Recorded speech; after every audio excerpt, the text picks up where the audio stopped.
Hey guys, welcome to day 21 of my Vlogmas series.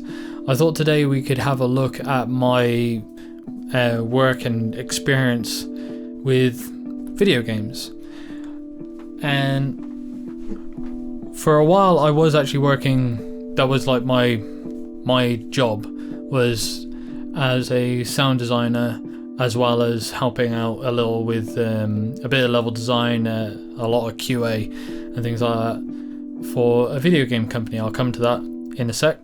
But if it weren't for that, I probably wouldn't be talking about it at all, because that was a big chunk of my experience in video games. But the way it all kind of started was when I was in uni doing my master's degree. I got introduced for part of the course of doing sound design for films, and I found it very interesting.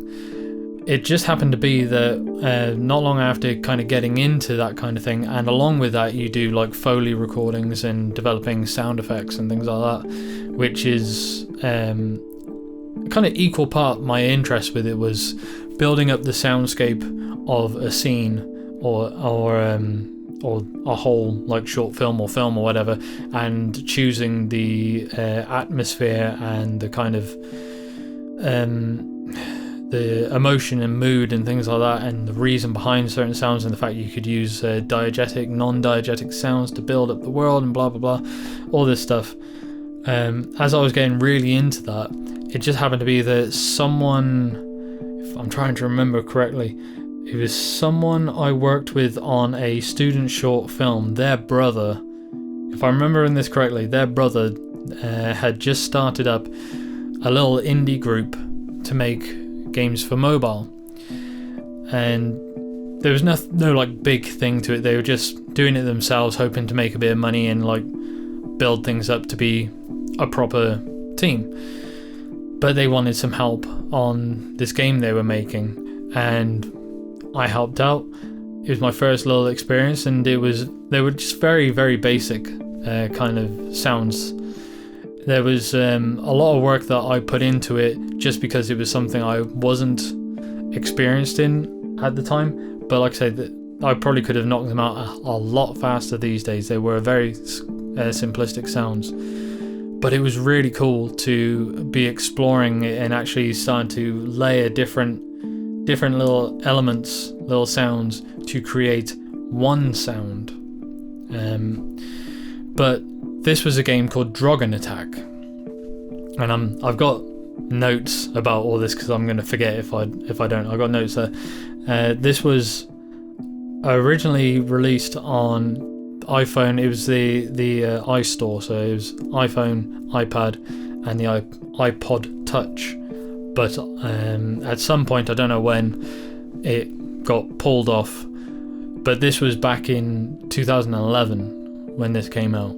So from there, that little thing really piqued my interest. So I started looking around at any other kind of projects I could help out with. And I think it was the Unity community forum that I found this new little indie team working remotely, just getting anyone in. There was one person kind of heading it, and then building up a team around him for, I forget the name of the game, but it was to make a game not too dissimilar from Jack and Daxter. So we started doing some work for that, and we ended up spending about a year on it, I think it was. But things kind of stalled. People went off and did other things, and after a while I had a little bit of a break from it, and when I came back they had decided to kind of shelve that idea and instead make this smaller game, a puzzle game called QB. Now this got released for PC and Mac through Desura.com, I think that's how you pronounce it. Last I knew it was still up there, but I'm not 100% sure. But that was in 2012. And we were a team calling ourselves Lost Key Games. And I can remember we used to have these little talks about how we were gonna work on our stuff and make smaller games to like build up a portfolio and things like that. But eventually we'll get a studio where we'll all actually meet and we'll move there and all this. But after QB, things kind of trailed off a little bit and the whole team disbanded pretty quickly after that. So that was a sad thing. That was kind of a running theme, it seemed to be, with the projects I'd get involved with on those kind of community forums, is there was a lot of people who had these grand ideas, but after a little bit of time, things kind of dwindled away, which was really sad. One I got involved in around about the same time was for a game called Contamination Europe, which is actually an RPG game. You can get the book on Amazon, and it's a post-apocalyptic world setting thing set in Germany. And it sounded really cool. It was very kind of Fallout looking. I'm going to guess it was hugely inspired by Fallout, but it was this guy's own game. He designed it as an RPG, like a tabletop RPG, but he wanted to make it into a video game, and it sounded really cool. And he got a team and he built this thing, and it was actually going really well. But it got to a point, I can't remember when this was, it would have been 2012, 2013, where there was kind of a loss in contact with the team for a while. And when I finally got to talk to the lead designer again, or the writer, the author, he let me know that I think it was at least one of the main programmers, I think it was, he had hosted a place to store all the stuff online, and he randomly just left the team one day, just stopped all communication, and he took everything. I don't believe anything has actually showed up since then, but yeah, this guy just took everything and left the team with nothing. Like, people had their own little bits of backup and all that, but the bulk of the game was just gone. So the idea was to regroup after a bit of a break, because obviously that takes the wind out of your sails, but as far as I'm aware, the team never did, which is a real shame, because it seemed like it really could have been a very interesting game. So c'est la vie. I can't remember the time of it, I haven't got this in my notes. I did join the team that was going to do Fallout 1, how do they call it? Fallout 1, the story mode? Something, I can't remember what it was called, but it was going to be a mod for Fallout New Vegas, recreating the whole of Fallout 1, and they got me on mostly for dialogue editing. So, by the way, for the previous ones, I was doing like sound effects design. But yeah, they got me on board for cleaning up dialogue, because it was going to be actors recording in their own places, so they're going to have different microphones and less than perfect settings. So they got me on board to basically say whether something was usable or not, and to clean up what could be done and all this. This was another one that got so far, and it actually got a bit of publicity as well, but then I don't even know why, but it just stopped. They have released the mod now, but it's completely unfinished, but it's there for anyone interested in looking it up. But I can't remember what it was actually called. I mean, a quick look, it is just called Fallout 1 the story, so if you're interested, it's somewhere about. And it's after this that things took an interesting turn for me for my work with video games, with a very random chance meeting. I was at an EGX Resd in Birmingham, and I think this was 2013. I happened to see that Running with Scissors tweeted out that they were giving away codes for Postal 2, and I think Postal 1. So they just said, if you can find this member of our team, go to him and ask for these codes he's given away. So I had been interested in Postal for a while. I hadn't checked it out, so I thought, let's go get a code. So I went and got one, but I just ended up having like an hour-long chat and explained my interest in video games and working on the sound side of it. And they said that they were interested in having someone come on board to solely look after the audio for their games. So we went away from that, and I can't remember how long it took, but it did take, sadly, a while. But in 2014, I think it was, 2014, I joined the team as an intern working remotely for their next project, which ended up being the Paradise Lost DLC for Postal 2. And that was one heck of an experience, because I'd gone from not doing anything in a game engine at all to working in Unreal 2, UE2, I think it was. UE2 was around about 10 years old, if not more, at this time, and obviously other iterations had been released, but we were working to make a DLC for Postal 2, which that's what Postal 2 was made in. So my first experience was getting a grasp on this older engine. And it really wasn't that bad. Obviously there's a learning curve, but I don't think it'd be any different from if we'd have used any other engine, because I was going from nothing to this. But it was really fun to actually, for the first time, delve into the levels and see the developer's point of view of the levels.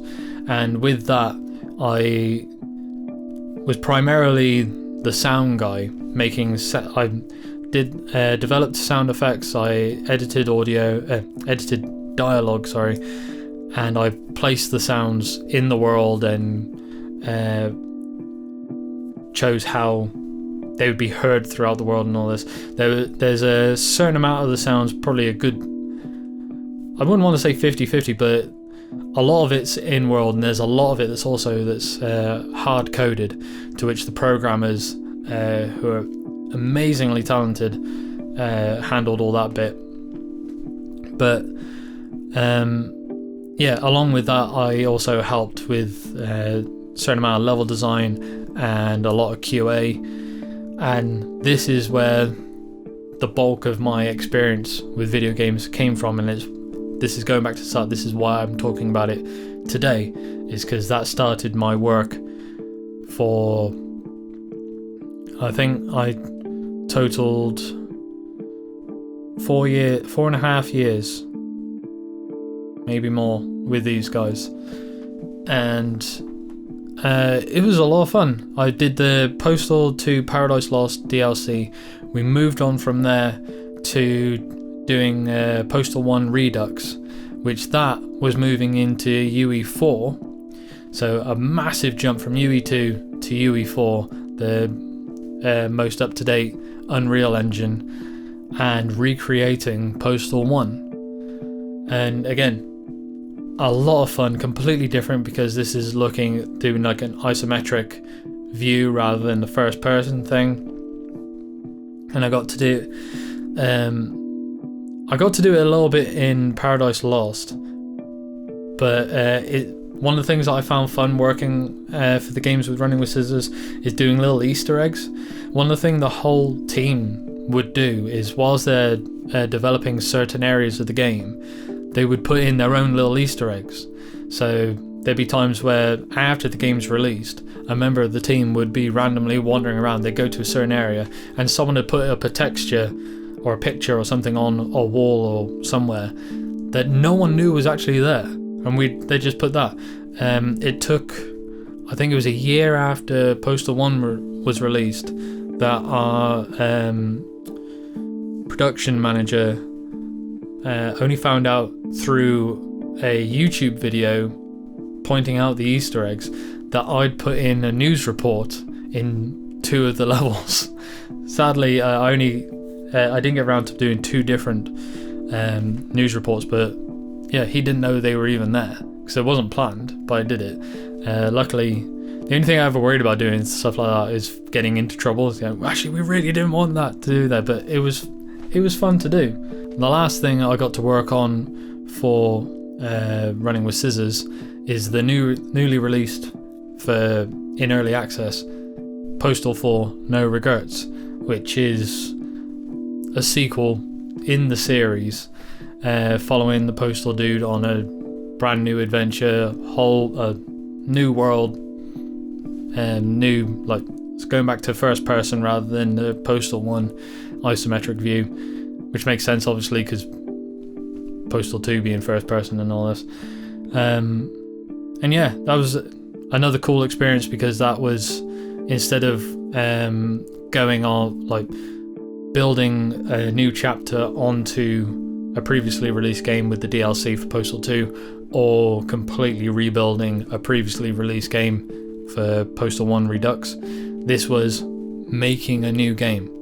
So there was a lot of discussion for design and things like that, which is really interesting to me to take part in. And anything that I've done for video games in the past or for film, I've always wanted to be involved in the earliest stages as possible. I wouldn't mind if I don't have the opportunity to actually offer ideas if they say we'll leave that to the writers or whatever. But I always found it useful to know what the plans were, because then I could start making my own plans into how I want the world to sound and feel and all this other stuff. So, and there's a couple of things that I've not touched on. Like I say, there was a couple of other things that I tried to get involved with in the community forums and things like that, and I got to mess around a little bit with VR. But yeah, that is kind of my experience with video games, and it's massively fun.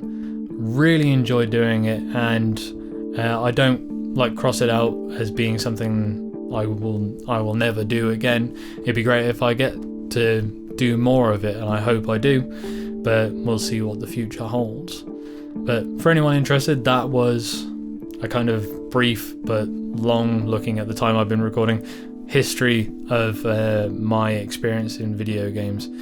If there's anything you'd like me to talk more about on this subject, then do let me know.